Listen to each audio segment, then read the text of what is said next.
Hi, magandang hapon. Na-introduce ko po sa inyo ngayon, meron po tayo dito isang uri po ng halaman. Kung inyo napapapansin, ay napakaganda talaga. Dahil bukod sa maganda, ang hihugis nito ay para siyang Mickey Mouse. At meron pa siyang buntot nito, oh. Ayan. Ito ay Caladium.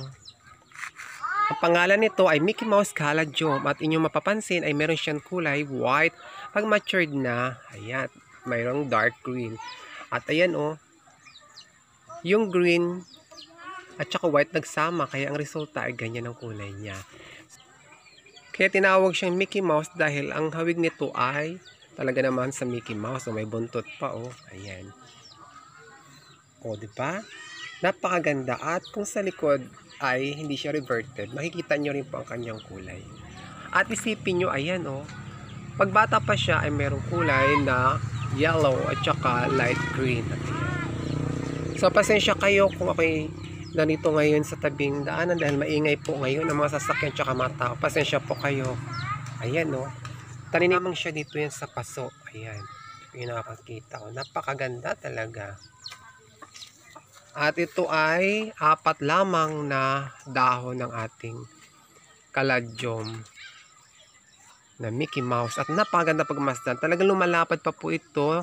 Sobra kasi ito ay bata pa. Talagang nakita nyo naman ay butas-butas. Dahil minsan nasobrahan sa init at saka nasusunog ito. Pero ang gusto po ng Caladium ay nasa direct light sinda o direct sunlight. Pero depende lamang po ito kung ito ay dapat meron po tayong net na nakalagay para hindi po ito agad masunog. Napakaganda po itong Caladium na ito. Talagang naging trending po ito dati sa unang labas po ng mga Caladium. At ayan, oh, variegated po siya, di ba? At kakaiba kanya mga variegated sa kanyang mga dahon dahil bukod sa maganda, kakaiba talaga at nakakamangha dahil ito ay pambira mo lang makita sa buong buhay mo at sa buong mundo. At dito na po yung kasama ngayon sa Pilipinas sa isang pinakamagandang mga Caladium. Pagbata pa nakikita nyo naman form ng ating pong Caladium.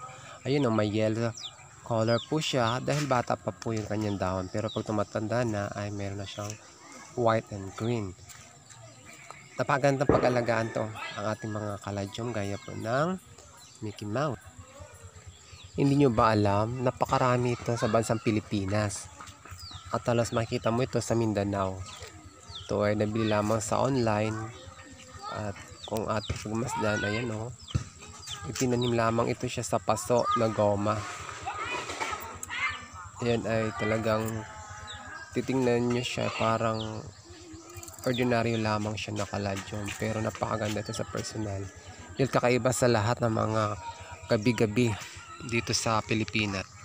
Maraming salamat po sa inyong panonood ng aking video araw-araw at maraming salamat po sa inyong pagtitiwala and God bless po sa inyong lahat. Ingat!